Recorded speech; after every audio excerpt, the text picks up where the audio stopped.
It's 10 to 12 on a Thursday lunchtime. Yeah. I'm having one.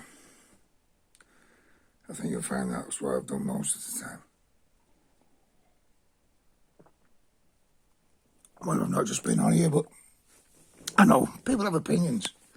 People have opinions around here now. You know, it's not just me about themselves. This is a little area that's become poisonous through people moving in, through certain people moving in, and it's become vindictive. It's become bullshit. You know, there are so many bullshitters and bullshit going on that it's quite frightening. Now, I'm allergic to bullshit, so I'm not going to talk about that today. Because what I've just been doing, I've just been cooking a shepherd's pie. Not a cottage pie, actually, with beef. A BBC one, actually. It's it's got good reviews. It's about the only fucking thing I trust the BBC for, actually. But it's a bit more complicated than my normal cottage pie. It's got, you know, such as a bit of red wine in and Worcester sauce. It's online anyway, so anyone can get it. Cheese. Anyway. What I really come on for is because during my cooking session, which I cook a lot actually, it really just struck me with the issues that have been going on around here. And the issues in general in an area like this, which is, it's a fantastic part of the world, but it is difficult, you know, for some of the people around here, for many reasons, you know, far more than I'm going to go into. But the reason I'm on is because it suddenly just clicked to me. It's 30 years since I didn't take custody since my son came to live with me. Since we shared a parental responsibility order, which, well, she didn't. I've got nothing against anyone involved in any relationship whatsoever, but my son hasn't seen his mum for 25 years, probably, 27, 28. No, maybe a bit less. Maybe 20, 21, 22. Anyway, it struck me that it was the first time in 30 years that I've had little to worry about. It's quite astonishing, really. It's the first time in 30 years that I actually feel as though I'm quite able to get by day to day without the worry of a child, without the worry of a father who was sick, really sick, and a mother who was sick, or the homelessness I went through. You know, it's quite astonishing that when it sinks in, and you get people that are, you know, suggesting this and suggesting that about life. And don't get me wrong, I know people online at the moment. I've got friends online, one in particular now who's just lost his daughter. I mean, that must be horrendous. I don't want to go through that. I don't want to go through anything like that. But what I'm saying is, it's head down, isn't it? Arse up. Life. I got support off this country. I did get help when I couldn't work, when I was going through difficult times. It was peanuts, and you've got to fucking bend over backwards to get it. You can't be one who's going to go down, you know, feeling as though, let's say, you can't cope with. Well, we saw it in the videos I made regarding Job Centre Plus on the phone and everything, and the bailiffs fucking taking me home away from me, and you name it, it goes on and on and on, and living in my mother's on a settee for 5 years, you know, in between not feeling comfortable anywhere I was, at the same time as trying to be a parent, and even though a child growing up, and then a son who I'm so proud of, who is well settled now in Scotland with a lovely girlfriend, and watched him for 7, 8 years travel the world into the most extreme corners and I read all the stuff about not worrying, and I've been treated for PTSD over worrying, such as that. But it's easier to actually say to someone, use these techniques, than it is actually to actually be able to use those techniques when you find the person you've cared for so much in life is in the far corners of South America or India or wherever, even America, yeah, Canada, New Zealand, Australia, but wherever.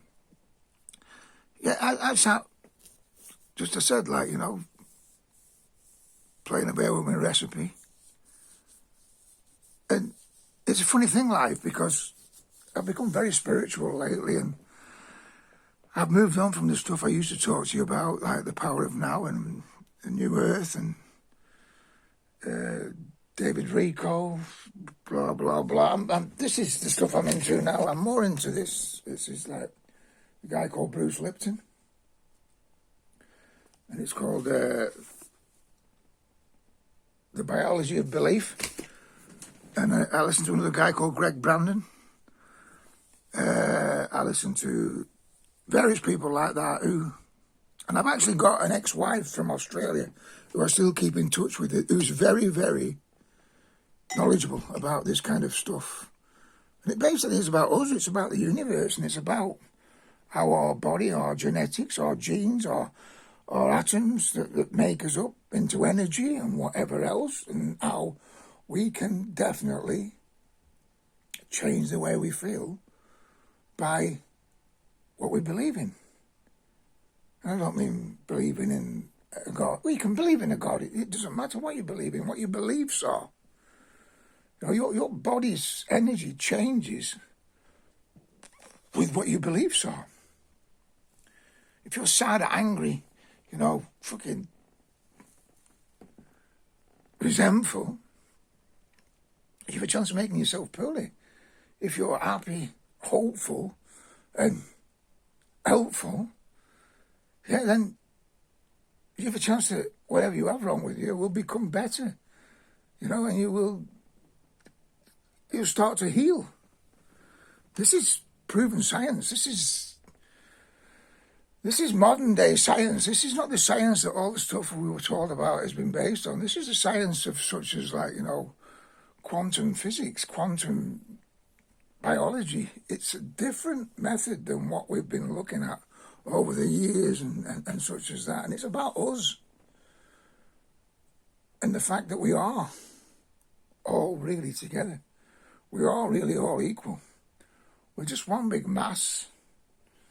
We're a big mess of a mass in this nation and most of the Western world, because if you actually look at most of these beliefs that are coming through now, and not just beliefs, but science is proving them, you'll also find that the Eastern nations, the Buddhists, the Sufis, which is part of the Islam race, the Islam religion, all these had this knowledge many, many years ago. They believed in that, this inner power, this self-belief, this working on yourself. It doesn't mean that we aren't going to grow old. It doesn't mean that we aren't going to become decrepit and fall to pieces, because I'm a fucking right mess these days. From my knee joints to me, I try not to say my head so much these days. I tried to question the thinker, as I've told you about before in the past. But yet, I'm sure around the corner, something is going to actually put me back into a mode of, let's say, insecurity. Well, actually, it is like that at the moment now. I'm not being funny, but this place is... I know I'm jumping slightly off the subject, but only Saturday night it resembled Gaza on a bad night. Ambulances all over, unmarked police cars in a complex of 15 retirement bungalows. Mm-hmm. Some of it was innocent, some of it was just downright intrusive. But you know what I'm saying? But I like to think that now I have a different way of dealing with it. I hope the few people on here who've stuck by me all these years find that new way of dealing with things. And that we can all, one day, feel content. Because that's all it's about. All I'm getting at here is that it's suddenly... I've always been a person that it takes a long time for things to click. But when they click, they stay with me. I usually get into a situation where I'm concerned, worried, or frightened. And for 24 hours, I am. 24 hours further on, I have a change. I've always been a little bit like that, where I let it basically go that way, or right through me, so that I don't allow myself to carry on worrying. And I find those skills are becoming better and better over time. And I am witnessing and getting in touch with a lot of old friends from many years ago who've had all kinds of various lives, and some have become wealthy, some have become very ill, some have become both wealthy and ill, some have become... I don't think a lot of us think until we basically awaken. Yeah. And you don't awaken from your comfort zone. Nobody awakens from the comfort zone. I awoke many years ago.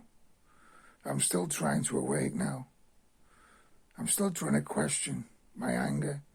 I'm still trying to question my resentment. Still trying to question. But the fact is, if you do question it, and if you do nap it in the bud, even if it keeps going on, it's a bit like meditation, really. It's a bit like mindfulness. Yeah? Whatever takes you off the subject, recognize that, become aware of it, and jump back into the position you were when you were mindful, when you were meditating, when you were feeling whatever you want to feel. And no matter how many times it kicks you off it, come back. Awareness is the trigger. Awareness is the word. It's about us pulling together. We are all together as the universe from the Big Bang. There's no doubt the energies are all connected. God, I don't want to be connected to some of the fuckers I'm connected to. And I mean, seriously, people that you... But let them pass through. Let them pass through. Yeah. I'm not here to rant on. No. I just felt I had to say it today. Because today, in particular, and I've had a few low weeks lately, and beer doesn't help me. There's no doubt about it, Even 3 or 4 beers. There is no doubt about it that there is a euphoric feeling from a few beers that goes into a downer when you either awaken or... 3 or 4 beers makes me drunk these days almost. Makes me euphoric. I've been playing darts, actually. I have a dartboard. Yeah, and this is my way of meditating in one sense, or feeling how my body feels. Yeah? Making me realise how my body feels, whether the joint pain or whether the basically synchronization of how your body works is feeling on that day. And I've played darts since I was a teenager, and it whiles away the winter months. Anyway, I'm not going to go on anymore. I just popped on in my scruffy old t-shirt, which I think this has been here since the Centre Avenue days. I hope you're all well. Mentioning a few names. Silver Surfer, I think it was the other day. Come on, yeah, of course I remember you, man. Sorry you lost your dog, but we have to accept that. And I actually nearly bought another one the other week. Or looked into it. But Let's stay focused, shall we? Let's stay focused on us, self-love, self-belief. Because what's going on in the rest of the world is, in one way, it's there to distract us from looking after ourselves and all this nonsense going on now with COVID and the damage it was causing and all the bullshit about what the government told you. I mean, we're in a pretty desperate state. We need to rid ourselves of what runs the world, but I think that's a long way off. And I think the best way for us to do it is, instead of worrying about it, continually talking about it, is for us to react in a way that we don't even notice that. We don't notice those people. And I know it's not helping the people in Gaza or the people in other war-torn nations, whatever's going on in Ukraine. I have no idea. I take so little notice of it these days, because I do believe that the end game is in us all believing in a future, a better future than what we've not only created, but we've been like unconsciously directed into through our education, through our governments, even through our own families, through the general bullshit we've been fed throughout life. I'm gonna go. Yeah, it's 16 minutes. Take care and enjoy yourselves. They said life's a game, didn't they? Been a crazy game for me, I'll tell you that. But crazier for others. Take care, everybody. Bye.